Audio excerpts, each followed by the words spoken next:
Hey, how you doing? Michael Rosenblum here with my pal Jasper. Hello, Jasper.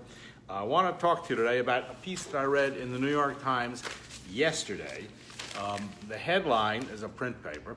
The headline says, "Filling the gap for TV news with just an iPhone." It's a story about a 38-year-old woman named Colleen Gill, and she's the daughter of an NBC news producer, so I guess that's why she did it.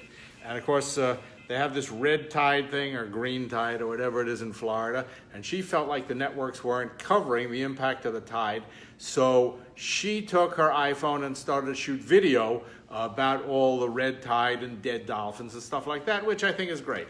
What makes it unusual, I mean, people do this all the time, right? They should do it all the time. What made this peculiar to me was that, am I boring you? What made this peculiar to me was that it made the front page of the business section of the New York Times. I mean, this is 2018, that someone uses a video to shoot a news piece, or even a piece of a news piece. Actually, what she did was she put it on Facebook, and that interested enough people at networks, so they began to send crews to go and shoot this thing. The fact that we have to do that, that it's from the front page of the New York Times in 2018, to me is astonishing. Now, there are 3.5 or 3.3 billion smartphones out there in the world. That means, in theory, there are 3.5 billion people who can be shooting journalism or news stories or things that are important to them every single day. This is a fantastic resource that no network news organization, whether the BBC or NBC or anybody else, they don't tap into this thing at all, which to me is crazy. It is absolutely crazy, because how many camera crews do you think NBC has in the world? I don't know, 30, 40, compared to 3.5 billion smartphones. You're probably all familiar with this caravan of migrants that's been coming across Latin America. I'm sure everybody out there is aware of this. And there was a piece that we ran the other day, I put it on Facebook, that the AP took of all the migrants sitting there with their smartphones and stuff. And, you know, the right wing has looked at this thing and gone, well, obviously they have a lot of money. Who's paying for the smartphones? To me, the more interesting question is, these people have walked 1,200 miles. They all have smartphones. All those smartphones shoot 4K video. They all edit. They put in graphics.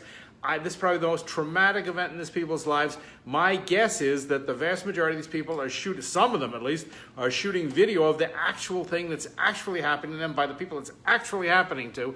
And how much of that video have you seen on NBC or CBS or Fox or CNN?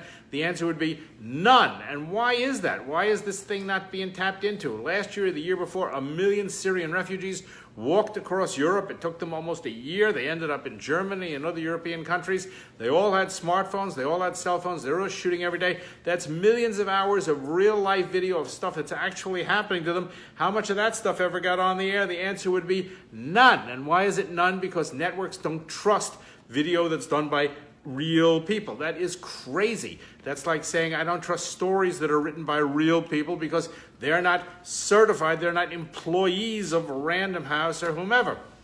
The medium, this incredibly powerful medium of television video, is going through an enormous technologically driven revolution.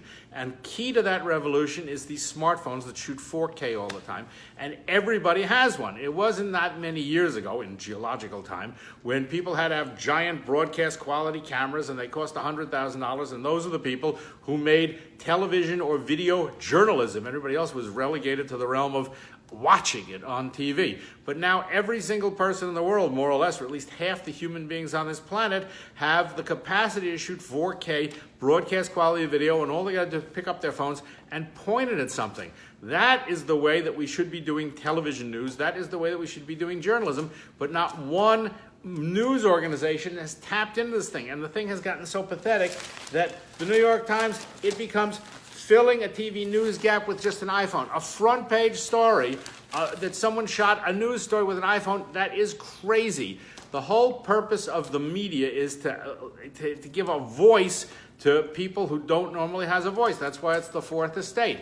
But right now, that voice is controlled by 6 major corporations. They decide what gets on the air. They decide what everybody gets to see. And they set the agenda, because that's how our agenda gets set. That's what we see on the news every day, on television, or even online, where the thing ultimately spins off and becomes an echo chamber. There's something fundamentally wrong with this. And the thing that's wrong with it is those corporations should not be producers of content. They should be publishers of content. There's an enormous difference.